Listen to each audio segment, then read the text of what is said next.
ಆತ್ಮೀಯ H60 news ಅರ್ಥಾತ್ ಸೀತಾರಾಮ್ ನ್ಯೂಸದ ವೀಕ್ಷಕರೇ, ನಾನು ನಿಮ್ಮವ ಎಂ ಆಯುಧ ಮಲ್ಲಪ್ಪ ಜೊತೆಯವರು.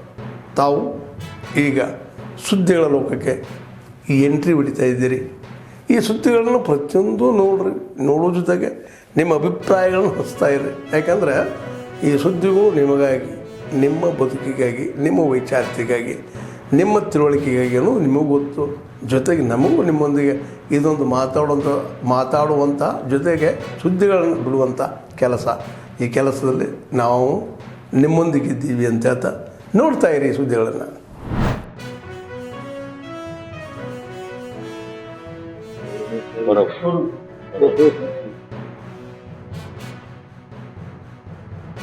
ಇವರೆಲ್ಲ ಇದ್ರು. ಆ ಸಂದರ್ಭದಲ್ಲಿ ನಿಖಿಲ್ ಕುಮಾರ್ ಪಕ್ಷದ ವತಿಯಿಂದ ನಾವೇನಾದರೂ ಸಹಾಯ ಮಾಡ್ತಿದ್ದೆ, ಅಮೌಂಟ್ ಡಿಕ್ಲೇರ್ ಮಾಡಲಿ. ನಾನು ಅವರಲ್ಲಿ ವಿಚಾರ ಮಾಡಿದೆ. ಅವರು ನಮ್ಮ ಪಕ್ಷ ನಡೆಸಿದೆ, ಹಲವಾರು ಸಮಸ್ಯೆಗಳು, ನಮ್ಮ ಶಕ್ತಿ ಇದ್ದಷ್ಟು ನಾವು ಸಹಾಯ ಮಾಡೋಣ ಅನ್ನೋ ಒಂದು ಭಾವನೆ ಇದೆ. ಅದರ ಮೇಲೆ ನಾನು ಕುಮಾರಸ್ವಾಮಿ ನಮ್ಮ ಮುಖಂಡಗಳ ಹತ್ರ ಇವತ್ತು ಮುಖೇಶು ಬಂದಿದ್ದಾರೆ, ರೇವಣ್ಣವ್ರ ಹತ್ರನೂ ಚರ್ಚೆ ಮಾಡಿ ಎಲ್ಲರ ಜೊತೆ ಚರ್ಚೆ ಮಾಡಿ ಒಂದು ತೀರ್ಮಾನಕ್ಕೆ ಬಂದಿದೆ. ತೀರೋಗಿರುವ 10 ದಿನಕ್ಕೂ 1 ಲಕ್ಷ ರೂಪಾಯಿ ಒಬ್ಬೊಬ್ಬರಿಗೆ, ಏಟು ಬಿದ್ದಿರ್ತಕ್ಕಂಥವ್ರಿಗೆ, ಬಲವಾಗಿ ಏಟು ಬಿದ್ದು ತೊಂದರೆ ಇರೋರು ಅವ್ರಿಗೆ 25,000, ಮಧ್ಯಮ ದರ್ಜೆ ಏಟು ಬಿದ್ದವರಿಗೆ 20,000, ಸ್ವಲ್ಪ ಕಡಿಮೆ ಏಟು ಬಿದ್ದವರಿಗೆ 15,000. ಈ ರೀತಿ ತೀರ್ಮಾನ ಮಾಡಿ ನಾವು ನಿನ್ನೆ ಅಲ್ಲಿರ್ತಕ್ಕಂಥ ಪೇಮೆಂಟ್ ಮಾಡಿದ್ದು.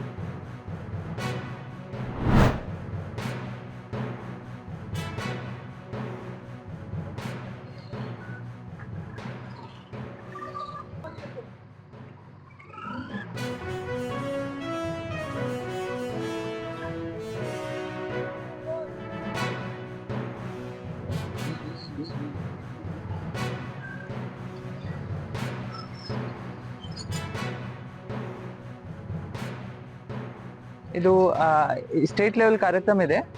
ತಮ್ಮೆಲ್ಲರಿಗೂ ಗೊತ್ತಿದ್ದಂಗೆ ನಾಳೆ ರಾಜ್ಯ ಮಟ್ಟದ ಎಲ್ಲ ಡಿಸ್ಟಿಕ್ ಇಂದ ರಾಜ್ಯ ಮಟ್ಟದ ಒಂದು ಕಾರ್ಯಕ್ರಮ ಇದೆ. ಎಲ್ಲ ಡಿಸ್ಟಿಕ್ ಇಂದ 10 ಬೈಕರ್ಸ್ಗಳು ಒಂದು ಅರಿವೆ ಕಾರ್ಯಕ್ರಮಕ್ಕಾಗಿ ಅಲ್ಲಿ ಬ್ಯಾಂಗ್ಳೂರ್ ರೀಚ್ ಆಗಬೇಕು. ಇವತ್ತು ನಮ್ಮ ಜಿಲ್ಲೆ ಕೊಪ್ಪಳ ಜಿಲ್ಲೆಯಿಂದ ಎಲ್ಲ ಬೈಕರ್ಸ್ಗಳು ಅವರ ಕ್ಯಾಪ್ಟನ್ ಜೊತೆಗೆ ಒಂದು ಕೊಪ್ಪಳ ಜಿಲ್ಲೆಗೆ ಪ್ರತಿನಿಧಿತ್ವ ಮಾಡಿ ಅಲ್ಲಿ ಹೋಗ್ತಾ ಇದ್ದಾವೆ. ಸೊ ಇದನ್ನ ಚಾಲನೆ ಕೊಡೋದಕ್ಕೆ ನಾವು ಇವತ್ತು ಎಲ್ಲ ಪ್ರೋತ್ಸಾಹ ಕೊಡೋದಕ್ಕೆ ಇಲ್ಲಿ ಬಂದಿದ್ದೇವೆ. ಮತ್ತೆ ಇದಕ್ಕೆ ಮುಖ್ಯ ಏನಿದೆ, ಈ ವರ್ಷ ಅಂತಾರಾಷ್ಟ್ರೀಯ ಪ್ರಭುತ್ವ ದಿನಾಚರಣೆಗಾಗಿ ಏನು ಎಜೆಂಡಾ ಇದೆ ಅದನ್ನು ನನ್ನ ಮತ ನನ್ನ ಹಕ್ಕ ಅದ ಅರಿವೆಗಾಗಿ ಇದನ್ನು ಬೈಕ್ ಒಂದು ಸುಮಾರು ಬೇರೆ ಬೇರೆ ಕಾರ್ಯಕ್ರಮ ಇದ್ದಾವೆ ಸ್ಟೇಟ್ ಮಟ್ಟದಲ್ಲಿ. ಇದು ಒಂದು ಕಾರ್ಯಕ್ರಮ ಇದೆ. ಅದರಲ್ಲಿ ನಾಳೆ ಬೆಂಗಳೂರಿನಲ್ಲಿ ನಡೆಯುವಂತಹ ಕಾರ್ಯಕ್ರಮದಲ್ಲಿ, ಮುಖ್ಯಮಂತ್ರಿಗಳ ಅಧ್ಯಕ್ಷತೆಯಲ್ಲಿ ನಡೆಯುವಂತಹ ಕಾರ್ಯಕ್ರಮದಲ್ಲಿ ಎಲ್ಲ ಜಿಲ್ಲೆಗಳಿಂದನೂ ಕೂಡ ಕನಿಷ್ಠ 10 ಜನ ಬೈಕರ್ಸ್ ಒಂದು ರ್ಯಾಲಿಯನ್ನು ಹಮ್ಮಿಕೊಳ್ಳುವ ಮೂಲಕ ಈ ಒಂದು ಜಾಗೃತಿ ಅಭಿಯಾನವನ್ನು ನಾವು ಕೈಗೊಳ್ತಾ ಇದ್ದೀವಿ. ಇದರ ಉದ್ದೇಶ ಎಲ್ಲ ಜಿಲ್ಲೆಗಳಿಂದನೂ, ಬೀದರ್ದಿಂದ ಚಾಮರಾಜನಗರದವರೆಗೂ ಪ್ರತಿ ಜಿಲ್ಲೆಯಿಂದನೂ 10 ಜನ ಬೈಕರ್ಸು ತಮ್ಮ ಊರಿನಿಂದ ಬರುವಾಗ ಅಲ್ಲಿಯ ಒಂದು ಮತದಾನ ಜಾಗೃತಿಯನ್ನು ಮಾಡ್ತಾ ಬರುವಂಥದ್ದು ಈ ಒಂದು ವಿಶೇಷತೆ. ನಡೆಯಲಿರ್ತಕ್ಕಂಥ ಪ್ರಜಾರಾಜ್ಯೋತ್ಸವದ ಬೆಂಗಳೂರಿನಲ್ಲಿ ವಿಧಾನಸೌಧದ ಮುಂದೆ ನಡೆಯತಕ್ಕಂಥ ಬೈಕರ್ಸ್ ರ್ಯಾಲಿಯಲ್ಲಿ ಪಾಲ್ಗೊಂಡು ಬ್ಯಾಂಕೆಟ್ ಹಾಲ್ನಲ್ಲಿ ಒಂದು ವಿಜೃಂಭಣೆಯಿಂದ ಒಂದು ನಾವು ಕಾರ್ಯಕ್ರಮವನ್ನು ಆಯೋಜಿಸಿದ್ದಾರೆ. ಅದರಲ್ಲಿ ಪಾಲ್ಗೊಳ್ತಾರೆ ಅಂತ ನಾನು ಈ ಸಂದರ್ಭದಲ್ಲಿ ಹೇಳಿಕೆ ಇಷ್ಟಕೊಂಡಿದ್ವಿ. ಇವತ್ತು ಪ್ರಭುತ್ವದ ಮೌಲ್ಯಗಳ ಒಂದು ಕುಸಿತ ತರ್ತಕ್ಕಂಥ ಒಂದು ಸನ್ನಿವೇಶಗಳು ಎದುರಾಗ್ತಾ ಇರೋ ಹಿನ್ನೆಲೆಯಲ್ಲಿ ಎಲ್ಲ ಜನರು ದೇಶದಲ್ಲಿ ಒಗ್ಗಟ್ಟಿನಿಂದ ಬದುಕಲಿಕ್ಕೆ, ಕೋಮು ಸೌಹಾರ್ದತೆಯನ್ನು ಕಾಪಾಡಲಿಕ್ಕೆ ಮತ್ತು ನಮ್ಮ ಭಾರತ ದೇಶದ ಘನತೆಯನ್ನು ಎತ್ತಿ ಹಿಡಲಿಕ್ಕೆ ನಾವು ಇವತ್ತು ಬೈಕರ್ಸ್ ರ್ಯಾಲಿಯನ್ನು ಹಮ್ಮಿಕೊಂಡಿದ್ದೇವೆ ಅಂತ ಈ ಸಂದರ್ಭದಲ್ಲಿ ಹೇಳಕ್ಕೆ ಇಷ್ಟಪಡ್ತೀನಿ.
ರಾಷ್ಟ್ರದಲ್ಲಿ 9 ಸ್ಪೀಸೀಸ್ನಲ್ಲಿ 3 ಇಲ್ಲಿ ನಾವು ಆವಾಗ ನೋಡ್ತೀವಿ. ಈ ವಲ್ಚರ್ಸ್ಗಳನ್ನು ಸಂರಕ್ಷಣೆ ಮಾಡಬೇಕಾಗ್ತದೆ, ಯಾಕಂದರೆ ಇದು natural scavengers. It's a very important part of our ecosystem, very sensitive also. ಅದಕ್ಕೆ ನಮ್ಮ ಜಾನುವಾರುಗಳು ಇದ್ದಾವೆ, ಅದರಲ್ಲಿ ಹಾರ್ಮ್ಫುಲ್ ಕೆಮಿಕಲ್ಸು, ಮೆಡಿಸಿನ್ಸು ಅದನ್ನು ಯೂಸ್ ಮಾಡಬಾರ್ದು. ನಿವೃತ್ತ ಪೊಲೀಸ್ ಅಧಿಕಾರಿ ಶ್ರೀನಿವಾಸ್, ಭಾರತದ ಏಕೈಕ ರಣಹದ್ದು ತಾಣವಾಗಿರುವ ರಾಮದೇವರ ಬೆಟ್ಟದಲ್ಲಿ ಇಂದು ರಣಹದ್ದುಗಳ ಸಂಖ್ಯೆ ಕಡಿಮೆಯಾಗುತ್ತಿದ್ದು, ಅಳಿವಿನಂಚಿನಲ್ಲಿರುವ ರಣಹದ್ದುಗಳನ್ನು ಸಂರಕ್ಷಿಸುವ ಕುರಿತು ಯುವ ಜನರಲ್ಲಿ ಅರಿವು ಮೂಡಿಸಬೇಕಿದೆ ಎಂದು ಹೇಳಿದರು. ರಣಹದ್ದು ಜಾಗೃತಿ ದಿನಾಚರಣೆಯನ್ನು ಆಚರಣೆ ಮಾಡ್ತಾ ಇದ್ದೀವಿ. ಈ ಭಾರತದಲ್ಲಿ ಏಕೈಕ ರಣಹದ್ದು ಸಂರಕ್ಷಣಾ ಕೇಂದ್ರ ರಾಮದೇವರ ಬೆಟ್ಟದಲ್ಲಿದೆ. ವನ್ಯಜೀವಿ ಛಾಯಾಗ್ರಾಹಕ ನಿತಿನ್ ಗೌಡ ಸಣ್ಣ ವಯಸ್ಸಿನಿಂದಲೂ ಪ್ರಕೃತಿಯ ಛಾಯಾಚಿತ್ರಗಳನ್ನು ತೆಗೆಯುತ್ತಿದ್ದು, ರಣಹದ್ದುಗಳ ಚಿತ್ರಗಳನ್ನು ತೆಗೆದಿದ್ದೇನೆ. ಅವುಗಳ ಸಂತಾನೋತ್ಪತ್ತಿಗೆ ಸರ್ಕಾರ ಒತ್ತು ನೀಡಬೇಕಿದ್ದು, ಸಾರ್ವಜನಿಕರು ಸಹ ಶ್ರಮಿಸಬೇಕು ಎಂದರು. ಪ್ರತಿ ವರ್ಷ ಒಂದೊಂದು ಮೊಟ್ಟೆ ಇಟ್ಟು ಮರಿ ಮಾಡ್ತಿತ್ತು. ಲಾಸ್ಟ್ 2 ಇಯರ್ಸ್ ಸಕ್ಸಸ್ ಆಗಿದೆ. ಸೊ ಅದು ಖುಷಿ ಆಗ್ತಿದೆ. ಇವಾಗ ಆಲ್ರೆಡಿ ಗುಡ್ ನೆಸ್ಟಿಂಗ್ ಆಲ್ರೆಡಿ ಶುರು ಮಾಡ್ಕೊಂಡಿದೆ. ನೆಕ್ಸ್ಟ್ ವರ್ಷಕ್ಕೆ ಇನ್ನೊಂದು ಸಂಖ್ಯೆ ಹೆಚ್ಚಾಗ್ತಿದೆ. ಸೊ ಇವಾಗ ನಾವು ಮಕ್ಕಳುಗಳಿಗೆಲ್ಲ ಅವೇರ್ನೆಸ್ ಮೂಡಿಸ್ಕೊತಿದ್ರು ಪ್ರಿಯಾರಿಟಿ ಏನು ಅಂತ. ಪರಿಸರ ಪ್ರೇಮಿ ಮರಸಪ್ಪ ರವಿ ಪ್ಲಾಸ್ಟಿಕ್ ಸೇರಿದಂತೆ ಸತ್ತ ಹಸುಗಳನ್ನು ಸೇವಿಸುವುದರಿಂದ ರಣಹದ್ದುಗಳು ಅಳಿವಿನಂಚಿಗೆ ತಲುಪುತ್ತಿವೆ. ಹಾಗಾಗಿ ಭಾಗದಲ್ಲಿ ಬೆಳೆ ಸಿಂಪಡಣೆಯನ್ನು ನಿಷೇಧಿಸಬೇಕು ಎಂದರು. ರಣಹದ್ದು ಅವನ್ನ ಹೆಚ್ಚಿಗೆ ಆಗಬೇಕು, ಅವನ್ನ ಉಳಿವಿಗಾಗಿ ಶ್ರಮಿಸಬೇಕು ಸರ್ಕಾರ, ಅರಣ್ಯ ಇಲಾಖೆ. ರಾಮನಗರ ತಾಲೂಕಲ್ಲಿ ಯಾವುದೇ ಬೆಳೆ ಔಷಧಿ ಸಿಂಪಡಣೆಯನ್ನು ನಿಲ್ಲಿಸಬೇಕು. ಇಲ್ಲಿ ಅದನ್ನ ಔಷಧಿ ಸಿಂಪಡಣೆ ನಿಲ್ಲಿಸಿದ್ರೆ ಬೆಳೆಗಳಿಗೆ ಈ ರಣಹದ್ದು ಉಳುಗಾಲ ಇದೆ.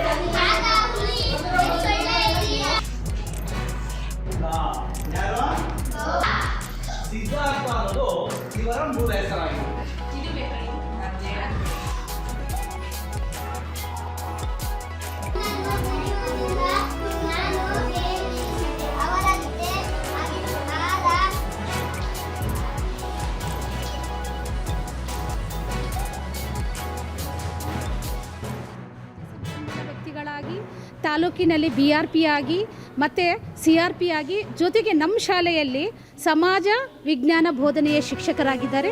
ತುಂಬ ಒಳ್ಳೆಯ ಶಿಕ್ಷಕರು, ಮಕ್ಕಳಿಗೆ ತುಂಬ ಚೆನ್ನಾಗಿ ವಿದ್ಯೆಯನ್ನು ಕಲಿಸ್ತಾ ಇದ್ದಾರೆ.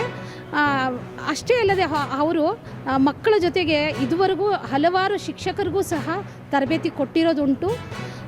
ತರಬೇತಿ ಜೊತೆಗೆ ಉತ್ತಮ ಮೌಲ್ಯಗಳನ್ನು ಅವರು ರೂಢಿಸ್ಕೊಂಡು ಈ ದಿನ ರಾಜ್ಯ ಮಟ್ಟದ ಉತ್ತಮ ಶಿಕ್ಷಕ ಪ್ರಶಸ್ತಿಗೆ ಭಾಜನರಾಗಿದ್ದಾರೆ. ಸಂಘ ಸಂಸ್ಥೆಗಳಾಗಲಿ ಸರ್ಕಾರದ ಒಂದು ಶಾಲೆಗಳ ಬಗ್ಗೆ ವಿಶ್ವಾಸವನ್ನಿಟ್ಟು ಪ್ರೋತ್ಸಾಹಿಸಬೇಕು ಅಂತೇಳಿ ಎಲ್ಲರಲ್ಲೂ ವಿನಂತಿಸ್ಕೊಳ್ತೇನೆ. ಇದನ್ನೆಲ್ಲ ಪ್ರಾಮಾಣಿಕವಾಗಿ ಮಕ್ಕಳಿಗೆ ತಲುಪಿಸುವಂಥ ಕಾರ್ಯಕ್ರಮ ನಡೀತಾ ಇದೆ. ಹಾಗೆಯೇ ಶಾಲೆಗೆ ದಾಖಲಾಗದ ಮಕ್ಕಳನ್ನು ಶಾಲೆಗೆ ಕರೆತಂದು ಅವರಿಗೆ ಒಂದು ಗುಣಮಟ್ಟದ ಶಿಕ್ಷಣವನ್ನು ನೀಡುವಂಥ ಕೆಲಸವನ್ನು ಸರ್ಕಾರಿ ಶಾಲೆಯಲ್ಲಿ ಆಗ್ತಾ ಇದೆ. ಹಾಗೆಯೇ ಹೆಣ್ಣು ಮಕ್ಕಳ ಶಿಕ್ಷಣಕ್ಕೂ ಹೆಚ್ಚು ಒತ್ತನ್ನು ನೀಡಲಾಗ್ತಾ ಇದೆ. ಈ ವರ್ಷದಿಂದ ಸರ್ಕಾರಿ ಶಾಲೆಗಳಲ್ಲಿ ಕನ್ನಡ ಮತ್ತು ಇಂಗ್ಲೀಷ್ ಬೋಧನಾ ಮಾಧ್ಯಮಗಳನ್ನು ಕೂಡ ಸರ್ಕಾರ ಪರಿಚಯಿಸಿ ಪ್ರಾರಂಭ ಮಾಡಿದೆ. ಇದನ್ನು ಎಲ್ಲ ಅನುಷ್ಠಾನವನ್ನು ಸರ್ಕಾರಿ ಶಾಲೆಯಲ್ಲಿ ನಡೀತಾ ಇರುವುದರಿಂದ ಪೋಷಕರು, ಸಂಘ ಸಂಸ್ಥೆಗಳು ಇದನ್ನು ಗಮನಿಸಿ ಸರ್ಕಾರದ ಶಾಲೆಗಳಿಗೆ ಮಕ್ಕಳನ್ನು ದಾಖಲಿಸುವ ಮೂಲಕ ಹೆಚ್ಚು ಮಕ್ಕಳನ್ನು ದಾಖಲಿಸಿ. ಆತ್ಮೀಯರೇ, ಎಲ್ಲ ಸುದ್ದಿಗಳನ್ನು ನೋಡಿದ್ರಲ್ಲ, ಏನು ಅನಿಸ್ತು ನಿಮಗೆ? ಇದರಲ್ಲೇ ನಿಮ್ಗೆ ಲೈಕ್ ಆಗಿರ್ಬೋದು, ಡಿಸ್ಲೈಕು ಆಗಿರ್ಬೋದು, ಕಾಮೆಂಟ್ ಬೇಡಪ್ಪ ಅಂತೂ ಅನಿಸಿರ್ಬೋದು, ಕಾಮೆಂಟ್ ಮಾಡಬೇಕಪ್ಪ ಅನಿಸಿರ್ಬೋದು, ಶೇರ್ ಮಾಡಬಾರ್ದಪ್ಪ ಅನಿಸಿರ್ಬೋದು, ಅದು ಮಾಡಬೇಕು ಅನಿಸಿರ್ಬೋದು. ಏನಾದರೂ ಆಗಲಿ ಶೇರ್ ಮಾಡ್ತಾಯಿರಿ, ಈ ನ್ಯೂಸ್ಗಳನ್ನ ಹಂಚ್ತಾ ಇರಿ, ಜೊತೆಗೆ ಇದಕ್ಕೆ ಸಬ್ಸ್ಕ್ರೈಬ್ ಆಗ್ತಾಯಿರಿ ಅಂತ ಹೇಳ್ತಾ H16 ನ್ಯೂಸ್ ಅರ್ಥಾತ್ ಹೇ ಸೀತಾರಾಮ್, ಇದು ಸತ್ಯದ ಕೈಗೆ ನಡಿ. ವಂದನೆಗಳು.